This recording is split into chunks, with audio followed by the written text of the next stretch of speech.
Moseys coming at you. Like the plants? They're for Summerween. What's Summerween, you might wonder? Well, it's Christmas in July, but what if Halloween? So, originally, Summerween is from Gravity Falls, which is one of our favorite shows. If you haven't seen it, we highly recommend it. Go and watch it. It's only 2 seasons and very worth your time. So good. Summerween, as depicted in Gravity Falls, largely is just Halloween, but set in July. Perfectly normal Halloween. Which, for me, didn't really do it. It got me thinking about, are there some horror themes, some horror movies that just pop better in the summer than they do in the fall? I mean, you can't really watch Midsummer in midwinter. Yes, you can. But let's face it, if you're doing that, it's because you miss the midsummer.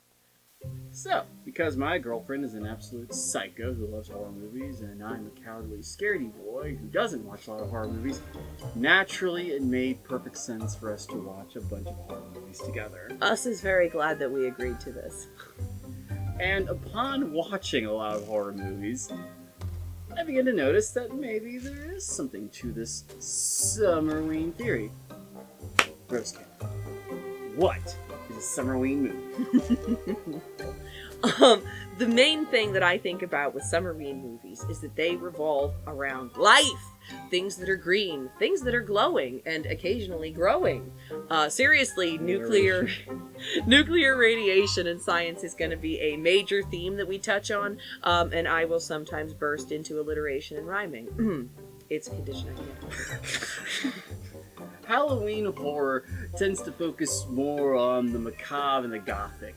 Think the browns, the dead leaves, the dead trees, the dead grass, the overall dead of it all. Haunted houses and lots of graveyards. Plus, even your classic Halloween monsters like vampires, ghosts, and zombies. What are they? I mean, zombies are the resurrected dead. Ghosts are the restless dead. Vampires are the undead.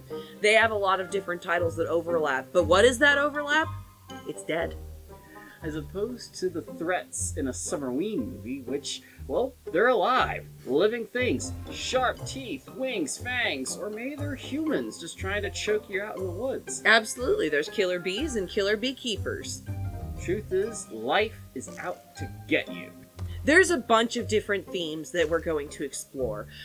Summer is all about going to the beach, except when it's about climbing the mountains or backpacking through Europe. Young people are present a lot in summer movies. Why is that? Because school's out for murder. That's right. Summer is the time of year when school is closed, so the young folks are going on vacation, going to camp, going home, going knows where, and all the way getting bloody murdered. Now, the more astute of you might have thought ahead and realized, hey, wait a second. This Summerween thing sounds made up, most things are, and ill-defined, most things are. Look, genres are useful guidelines, but we like to look at them more as nebulous overlapping clouds than as strict boxes where a thing is one thing or another. So there are definitely horror movies that feel like summer horror movies, but also do feel like they are at home in Halloween. The Lost Boys is about vampires, a traditional horror figure, but it's set in sunny Santa Clara, California. We mentioned slashers as a quintessential summer genre, but one of the most classic of slashers is Michael Myers, whose movie is literally called Halloween. And the inciting incident in Cabin in the Woods is a summer road trip for a bunch of college kids, until they end up in a cabin in the woods that's absolutely perpetually trapped in autumn.